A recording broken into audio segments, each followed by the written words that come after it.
I was looking at some of the early work and the directors you worked with, and not to bring the mood down, but like I felt a tremendous loss last year. I knew Douglas McGrath a bit, and we lost him, and he was someone you worked with pretty early on. We've obviously lost Garry in recent years, Jonathan Demme. I mean, these are formative filmmakers. Less people know Douglas, but he was such a sweet man. I guess just talk to me a little bit about the relationship you had to those gentlemen and how they informed your choices, the way you approached your craft, anything. Yeah. They're I'm still processing it. I miss them very much. And it's hard.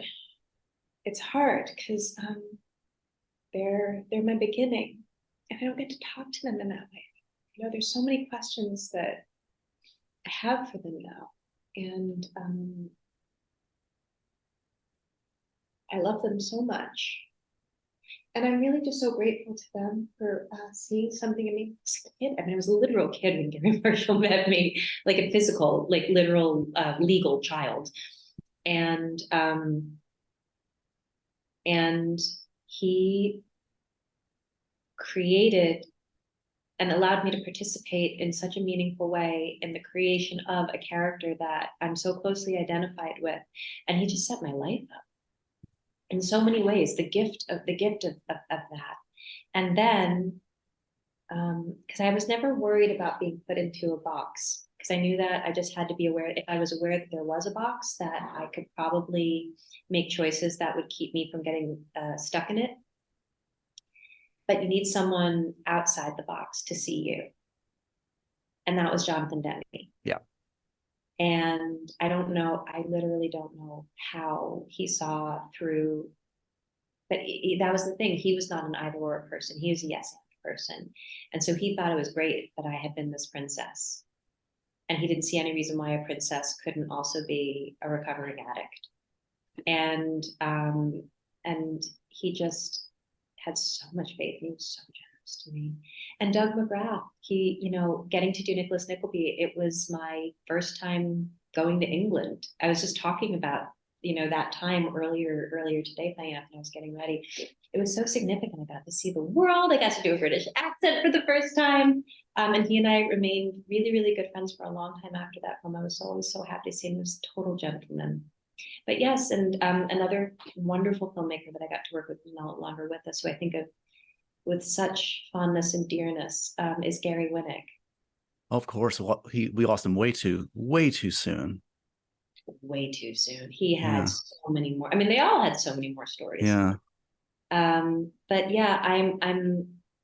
It's one of the reasons why I think it's so important to really look at what we want to evolve about this industry. And you asked me if it changed, and you gave the example of a 180. And I don't know, I don't understand, I don't totally understand the 180 of it, but it has changed a lot. But when I look back at somebody like a Garry Marshall and someone like a Jonathan Demme, they were telling stories about women. They were telling stories that really, really, really, and by the way, Doug McGrath too, and Gary Winnick, they were all men who absolutely adored women and wanted to help tell their stories. And in the process of telling the stories, they listened to women and they amplified women's voices. And the thing, there are changes in the business. Some of them are positive, some of them are sad. And but one of the ones that's positive is that trend seems to be each one of those men was, whenever they had been a filmmaker, would have been a really rare find. But the instinct that they had is becoming less and less rare and more everywhere. I apologize for changing the mood so drastically, but it's very sweet to pay tribute to these folks that obviously meant so much to you personally and professionally. And I just, it's the price of having an open heart. Sometimes you just burst into tears. But also I was very young when I met them, and they are foundational to me. Yeah.